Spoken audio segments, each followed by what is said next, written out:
Hello everyone, my name is Glenn Bartley and welcome to another one of my video blogs. Today we're going to talk about the important subject of monitor calibration. Now this is a subject that a lot of digital photographers overlook or don't think about or are unsure of. Even myself at times has been unsure of the right settings, how to do it properly, so I thought this would be a useful subject to talk about.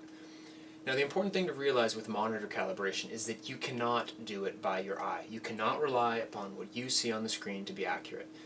Your monitor, you may think it looks good, but when you send it a photo to the print lab or to a magazine or to your friend, it's not going to look necessarily as it looks on your screen. So it's very important that you use a device such as this one here by Gritag Macbeth, the i1 color display, something like that. Anyways, an external device that you attach onto your monitor and it actually reads the colors that your monitor is displaying and then creates what's called an ICC profile. And this profile is what your computer reads in order to display the colors and the brightness properly on your monitor. This is vital. If you don't have this, you really cannot achieve monitor calibration. You cannot have a calibrated display. So I recommend finding a friend with one or going out and purchasing one. There are other ones on the market, but this one is certainly a good one. It's the i1 once again. So I hope you follow along. Hopefully this will be useful, and we'll just go through some of the settings, how to set things up, and then we'll also look at color settings in Adobe Photoshop. You should be good to go after that. Okay, so let's go ahead and get started here. The first thing we're going to do when we want to calibrate our display, actually the first thing you should do is restore your display to its factory default settings. Usually there's a setting in the menu which will allow you to restore the defaults. That's what you should do first. Once you've done that, you can go ahead and you should have already installed the software that comes with your calibration device. Go ahead and start that software up and attach the puck, as they call it, to the screen. They come with a little weight that hangs on them, and they have some suction cups. Honestly, I think you have to actually keep some pressure on the unit while you're doing the display. If there's any light leaking in there, it's not going to work properly, and you're going to be back to square one. So I would recommend just sort of holding it on there like that. A light amount of pressure should do the trick. Then we're going to go ahead, say that we want to calibrate our monitor in this case, and we're going to do the advanced calibration. So we'll just click on forwards. We can tell it that we're doing an LCD monitor. If you're using a CRT or a laptop, there'll be a slightly modified procedure, but this should at least give you an idea of what you need to do. So we'll say LCD, go ahead and say go ahead. Our white point, we're going to say medium white, 6500 Kelvin. Our gamma is going to be 2.2. And I'm going to set the luminance at 110. There's a little bit of variability in the literature as to what you should set it. Some people who are trying to make prints from their machines set it quite a bit lower than this, around 90, 80, 90. Generally though, for people who are editing their photos and displaying them on the web and things like that, 110 seems to be a happy place to be. So I'm going to set my luminance at 110, and I'm going to go ahead and go forwards. It then asks me to place the i1 on the monitor. I've already done that.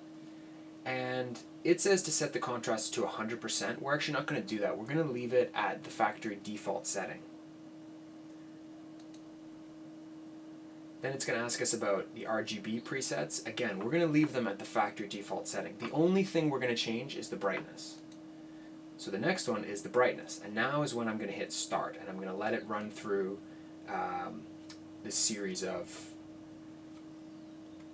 First of all, it's got to find the unit. It'll do that in a second. And then it's going to run through a brightness check here.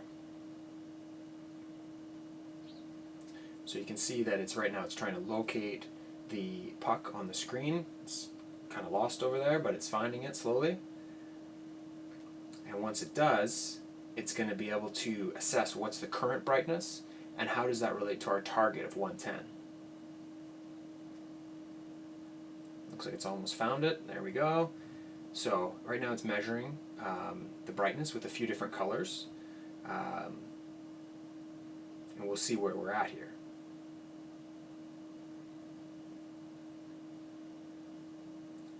So it tells me that the current brightness is 113 and my target's 110. So in theory I would go in here at this point to my brightness controls and I would just turn it down a little bit.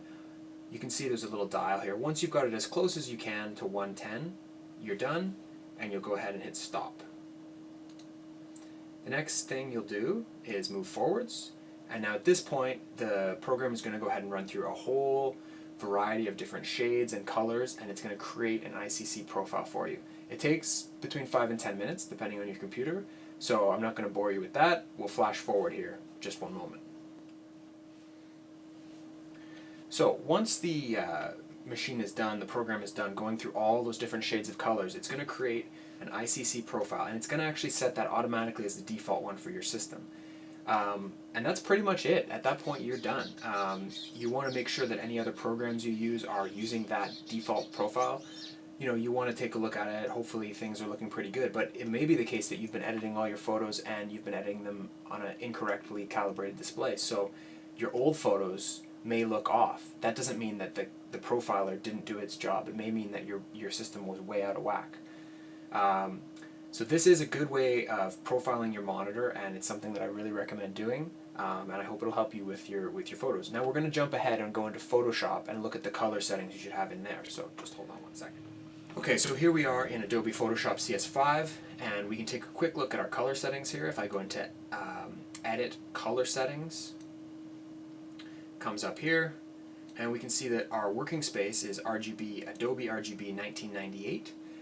The default may be sRGB. You want to be in either RGB 1998 or what I believe is Pro RGB, Pro Photo RGB. I always leave it in RGB 1998. And then just running down the tab here, we've got, actually I'll put in a screenshot of that will be easier. And you can see these settings here. But really that's about it. You just want to make sure that these are your settings, and that's where you should be editing in your Photoshop workflow. Now, with that said, when you go to export an image for the web, let's say you're putting an image on your website, maybe you're posting it on a photography forum, maybe you're just sending it to a friend, the ideal color space for a web image is actually sRGB. For whatever reason, they display better on websites and emails and things like that. So I would recommend writing an action if you're resizing your images and making sure that you are converting the color space from RGB 1998 to sRGB if it's going to the web. If you're storing it, using it for prints, magazines, any of that stuff, RGB 1998. Posting it on the web, emailing, forums, sRGB. So that's pretty much it. Hopefully that's helpful, and that'll help you with your monitor calibration issues. When it comes to digital photography, it's very common that there's a lot of photographers who go out there and take great images, but they just don't process them properly. They just don't have a calibrated monitor, and they don't have the right tools in their digital arsenal to get the most out of their images. So I hope between this monitor calibration video and my short workflow video that will give you a few of those tools to really get the most out of your images. Thanks for watching. I hope you enjoyed it, and check in soon on my website for lots more updates.